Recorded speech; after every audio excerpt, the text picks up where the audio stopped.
के राष्ट्रीय प्रवक्ता और उत्तर प्रदेश के प्रभारी हैं। वकार साहब, शुक्रिया आपका। आप देख रहे होंगे कि बीजेपी उत्तर प्रदेश को लेकर बहुत ज़्यादा संवेदनशील हो गई है और विशेष तौर पर कर्नाटका में उसकी हार के बाद आपको क्या लगता है कि अपोजिशन इस स्थिति में है? अपोजिशन के पास कोई प्लानिंग है यूपी में पॉलिटिकली कि वो बीजेपी के बढ़ते हुए कारवां को रोक पाए?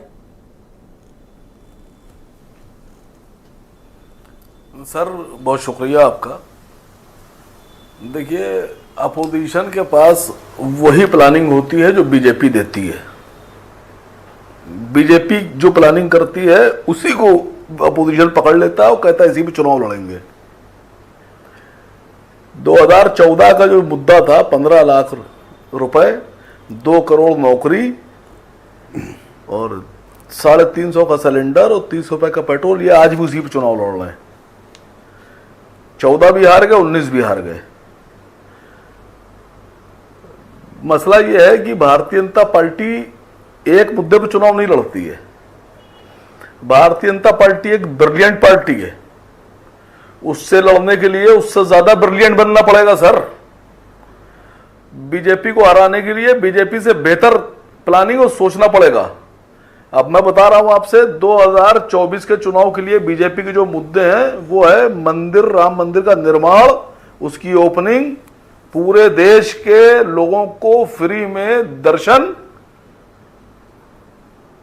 2000 का नोट बंदी किया है इन्होंने, ये भी एक मुद्दा बीजेपी को फायदा पहुंचाएगा सर, और हिंदू राष्ट्र,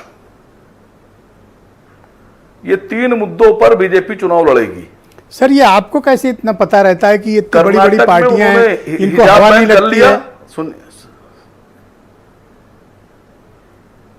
सर, मैं कोई बहुत काबिल आदमी थोड़ी ना हूं, मैं इन्हीं के बीच का हूं। जैसे दीपक रंजन साहब, जैसे आम आदमी प्रवक्ता के वैभव महेश्वरी साहब, जैसे प्रेम कुमार जी, जैसे कांग्रेस के प्रवक्ता, वैसे ही मैं कोई ज्यादा एक्स्ट्रा अक्लमंद थोड़ी ना हूं। मेरा सोचने का तरीका अलग है। अगर इन 3 मुद्दों पर चुनाव न लड़े बीजेपी तो जो कई जगह मैं हार जाऊंगा, मैं राजनीति छोड़ दूंगा। तो इन 3 मुद्दों से कैसे अपोजिशन निपटेगा? अच्छा, आप लाते रहिए। अब आपने प्रश्न खड़ा किया है तो इसका समाधान भी दो, कैसे निपटेगा अपोजिशन इनसे?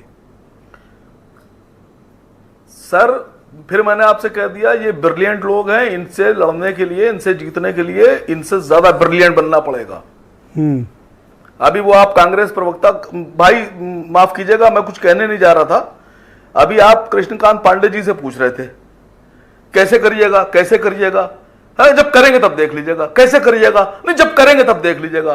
कैसे जीतिएगा? जब होगा तब जीतिएगा। एक साहब कहने लगा हम पहाड़ से कूद जाएंगे बिना पैराशूट के, तो सामने लगा आप मर जाएंगे। अरे कैसे मर जाएंगे? आप ऐसे ही मर जाएंगे, जब हम कूदेंगे तब देखिएगा। उसने कहा नहीं साहब, आप मर जाएंगे, पहाड़ से कूदिएगा बिना पैराशूट के। अरे नहीं साहब, आप बेवजह बात करते हैं, जब हम कूदेंगे और नीचे उतरेंगे तब देखिएगा। उसने कहा अच्छा भाई कूद के दिखाओ। बिना पैराशूट कूद गए, नीचे फैल गए, खरबूजा बन गए।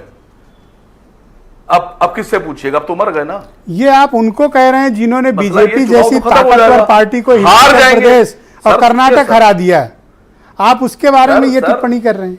नहीं सर, नहीं, मैं टिप्पणी नहीं कर रहा हूं। मैं बहुत छोटा आदमी हूं, मैं आगाह कर रहा हूं, मैं अलर्ट कर रहा हूं। मैंने आपसे कहा ना, कर्नाटक में इन्होंने चुनाव लड़ा, कर्नाटक में येदियुरप्पा इनके विरोध में, शेट्टार इनके विरोध में, लिंगायत इनके विरोध में। बीजेपी वो गलती वो ट्राई कर ली बीजेपी ने, अब नहीं करेगी सर।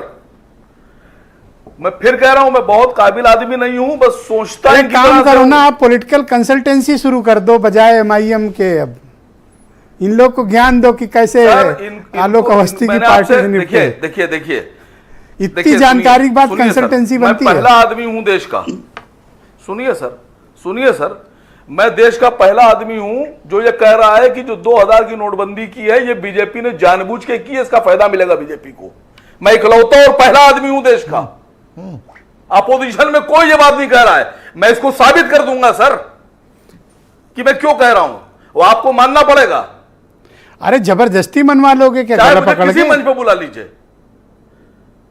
अरे सर, ये आप अंदाजा लगाइए, ये मैं कह रहा हूं ब्रिलियंट है ये बेवकूफ थोड़ी ना जिन्होंने 2000 नोट की बंदी कर दी। भारत तो में आप क्या चाहते हो? आप इतना डरवा रहे हो अपोजिशन को, आप चाहते हो कि बीजेपी के सामने सरेंडर कर दें, सजदा करें? नहीं, इनसे मुकाबला करिए, और जो लोग इनसे मुकाबला कर सकते हैं उनकी बात मानिए। देखिए, ये बात सच आपकी है, बात मानने में रिस्क भी तो है। पता चला कि पलट के कुछ प्रधानमंत्री बनने नहीं जा रहा। सर, मैं प्रधानमंत्री नहीं बन सकता, मैं नहीं बनने जा रहा। असद ओवैसी साहब भी नहीं बनेंगे प्रधानमंत्री, ये मैं भी जानता हूं, ये आप भी जानते हैं। और मैं अगर एमपी का चुनाव लड़ जाऊं तो मैं हार भी जाऊंगा, मैं ये भी जानता हूं। उसके बाद भी मैं बीजेपी का विरोध कर रहा हूं, लेकिन मैं ये जानता हूं कि बीजेपी को हराया कैसे जाए। मेरी बात तो सुनी जाना चाहिए, कि मेरी बात भी नहीं सुनेंगे आप। अरे सर, तो मैं कौन सा आपको बात करने से रोक रहा हूं? आप नाहक खपा बैठे हो। अरे जाओ मिलो भैया, कांग्रेस से मिल लो, सपा से मिल लो, कहीं मिल लो। अच्छा, मैं एक मिनट, मैं ब्रजेश भाई, इतना क्यों खफा हो? ब्रजेश भाई, मैं आपसे पूछ रहा हूं, नहीं, मैं सपा के हमारे प्रवक्ता बैठे हैं, कांग्रेस वाले बैठे हैं, ले जाओ भैया दीपक रंजन, इनको मिलवाओ, बात कराओ। पांडे जी ले जाओ, इनकी कुछ सुनो। सर बात नहीं सर, बात तो सुनिए।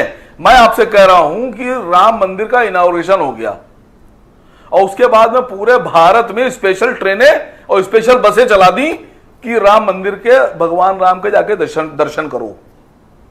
और पूरे देश में हर किलोमीटर के ऊपर गेंदे के फूल लगे हुए, झंडे लगे हुए, भजन कीर्तन हो रहे हैं। ये ना भी कर रही हो बीजेपी, तो आप आइडिया दे दो। लोग गमछे डाले हुए, आप कैसे लड़िएगा इनसे? आप कैसे लड़िएगा? मैं सपा से पूछ रहा हूं, किसका विरोध करेंगे आप? वो आपका विरोध करवाएंगे भगवान राम से, कि आप भगवान राम का विरोध कर नहीं पाएंगे? आप किसको कहेंगे मत जाओ देखने के लिए?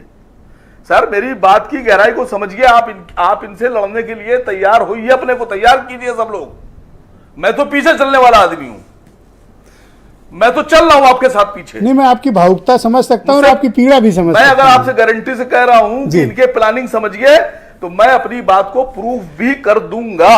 ठीक है वकार साहब, डिबेट के दूसरे चरण में आपके बाकी विचार सम्मिलित करूंगा। वैभव महेश्वरी, आम आदमी पार्टी के प्रवक्ता मौजूद हैं। सर, एक लाइन और बोल दूं, सर, एक लाइन और बोल दूं, एक लाइन और बोल दूं। ठीक है, ठीक। देखिए, प्रधानमंत्री बनेंगे राहुल जी, आसिम वकार तो नहीं बनेंगे। लेकिन आसिम वकार अगर ये जान दिए दे रहे हैं अपनी कि नहीं बीजेपी ना बनने जी पाए, कंसीडर करो यार, इतने के बाद तो कर ही सकते हो। अखिलेश जी बन जाए, इतने के बाद ममता जी बन जाए, समझिएगा, बैठाओ, कोई बात तो होगी। एकदम बीजेपी इस बार सिर्फ एक प्लान कर रही है, बीजेपी सिर्फ एक प्लान कर रही है कि जो 2019 की सीटें उसने जीती हैं, वो उनमें से एक भी सीट कम ना होने पाए, इस पे काम कर रही है।